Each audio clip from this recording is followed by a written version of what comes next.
24 news కి స్వాగతం. తెలంగాణ భూ హక్కుల రికార్డు ముసాయిదా చట్టం 2024 లోని చేయాల్సినటువంటి మార్పు చేర్పులపై ప్రజలిచ్చే సలహాలు సూచనలు అన్నింటినీ ప్రభుత్వం దృష్టికి తీసుకుని వెళ్లడం జరుగుతుందని వనపర్తి జిల్లా కలెక్టర్ ఆదర్శ సురభి అన్నారు. శనివారం సమీకృత జిల్లా కార్యాలయాల సముదాయం సమావేశ మందిరంలో కొత్త తెలంగాణ భూ హక్కుల రికార్డు ముసాయిదా చట్టం 2024 పై సలహాలు సూచనలు చేసేందుకు న్యాయవాదులు, రైతు సంఘాల నాయకులు, ప్రజా ప్రతినిధులు, రెవెన్యూ ఉద్యోగులు, ఉపాధ్యాయులు, వివిధ సంఘాల నాయకులతో ఏర్పాటు చేసిన అవగాహన సదస్సుకు జిల్లా కలెక్టర్ అధ్యక్షతను వహించారు. ఈ సందర్భంగా తెలంగాణ భూ హక్కుల రికార్డు ముసాయిదా చట్టం 2024 లో పొందుపరిచిన అంశాలు ఏమిటి, ధరణి పోర్టల్లోని ఉన్న అంశాలు ఏంటి, 2020లో తెచ్చినటువంటి ధరణి చట్టాన్ని మార్చి కొత్తగా చట్టం చేయాల్సిన అవసరం ఏమొచ్చింది అనే అంశాలను నల్సార్ యూనివర్సిటీ ప్రొఫెసర్ భువానీ సునీల్ కులంకషంగా విడమరిచి వివరించారు. ఈ కార్యక్రమంలోని పాల్గొన్నటువంటి రాష్ట్ర ప్రణాళిక సంఘం ఉపాధ్యక్షులు డాక్టర్ జి చిన్నారెడ్డి మాట్లాడుతూ ధరణిలో ఉన్న సమస్యలను గుర్తించి ప్రజలకు మేలు కలిగే విధంగా కొత్త భూ హక్కుల చట్టం తీసుకురావడం జరుగుతుందన్నారు. సహజ సిద్ధమైన భూమిపై హక్కులను కల్పించేందుకు 1853లో అప్పటి నవాబు సాలార్జంగ్ సర్వే చేసి భూపట్టాలు ఇవ్వటం జరిగిందని అన్నారు.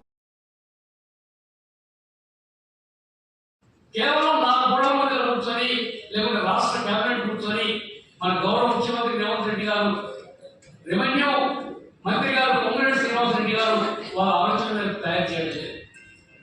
ఇలా తయారు చేసిన డ్రాఫ్ట్ బిల్లుని మీ అందరి సమక్షంలో పెట్టి మీ సలహాలు సూచనలు తీసుకొని మీ సూచనలు చాలా గొప్పగా ఉంటే ఈరోజు చిన్నరాములో మంచి సలహా చెప్పినాడు. కాస్ట్ కాలం అనేది మన రికార్డ్స్లో ఉంటుండే. ఎవరు భూ యజమాని పేరు, భూమి దున్నుతున్న వారి పేరు. ఇలా కాస్ట్ కాలం తీసేసిన ఘనత టీఆర్ఎస్ ప్రభుత్వం అనేటువంటి మాట కూడా మీతో చేస్తున్నాను. 1923 నుంచి ఈ గ్రామీణ ప్రాంతాల్లో పనిచేసేటువంటి రెవెన్యూ వ్యవస్థను చిన్న భిన్నం చేయడం జరిగిందనేటువంటి మాట కూడా నేను మీతో మనం చేస్తా ఉన్నాను. దాని తర్వాత 2020లో ఈ టీఆర్ఎస్ ప్రభుత్వం, దాని తర్వాత అప్పుడుండే ముఖ్యమంత్రి కేసీఆర్ గారు ఏ ఉద్దేశంతో ఈ ధరణి పోర్టల్ తీసుకొచ్చాడో అది వారే సమాధానం చెప్పాలి. మొన్న జరిగినటువంటి కలెక్టర్స్ ఎస్పీస్ కాన్ఫరెన్స్ లో నేను నవీన్ మిట్టల్ గారిని వారు ధరణి గురించి, దాని తర్వాత ఇలా కొత్తగా తీసుకురాబోతున్న చట్టం గురించి మాట్లాడబోతుంటే నేను ఒకటే మాట వారిని అడిగా. నవీన్ మిట్టల్ గారు ఈ have to answer my query. ఆ రోజు మన కలెక్టర్ గారు లేరు, వారు లీవ్లో ఉండి, మన గంగోర్ గారు వారి తరఫున ఆ కలెక్టర్స్ మీటింగ్ లో ఉంది. With what intention the previous government has brought this dharani? You please tell me. You please answer me. There was no answer. Answer చెప్పలేకపోయినాడు నవీన్ మిట్టల్. ఏ ఉద్దేశంతో తీసుకొచ్చినా ఈ చట్టం మీరు ప్రజలకు మేలు చేయడానిక, ప్రజలను నాశనం చేయడానిక అనేటువంటి మాట్లాడితే సమాధానం లేదు. అందుకని మీరు పోయిన వారంలో అసెంబ్లీ చర్చలు కూడా అంతకుముందు చాలా డీటెయిల్గా చర్చ అయ్యాయి.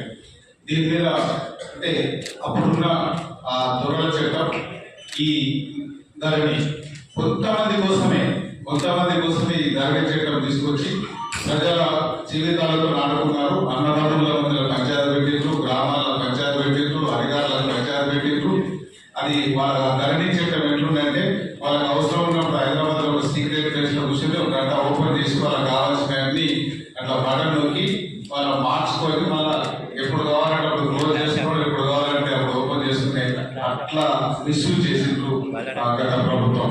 దాని మీద గడిచిన ఎన్నికల్లో మా ఇప్పుడున్న సీఎం గారు, అప్పుడున్న పిసిసి ప్రెసిడెంట్ మా రేవంత్ రెడ్డి గారు ఈ ధరణి చట్టం చాలా రోజులు ఉన్నాయి, చాలా మోసాలు ఉన్నాయి, దీన్ని మేము అధికారంలోకి వస్తే రద్దు చేస్తామంటే అప్పుడున్న బీఆర్ఎస్ పార్టీ గత ప్రభుత్వం, అప్పుడున్న సీఎం గారు, అప్పుడున్న మంత్రులు దాని మీద రచ్చ చేశారు. రేవంత్ రెడ్డి గారు ధరణి రద్దు చేస్తారండి. అన్ని పబ్లిక్ లో పోయారు. పబ్లిక్ దేని ఏమిచ్చారు? రేవంత్ రెడ్డి గారు మీరు చెప్పింది కరెక్ట్, ధరణి మార్చాలి, ఇంకా మార్చాలి, మొత్తం తెలంగాణ రాష్ట్రాన్ని మార్చాలి, మొత్తం ఫినాయిల్తో అడగాలని తీర్పిచ్చారు.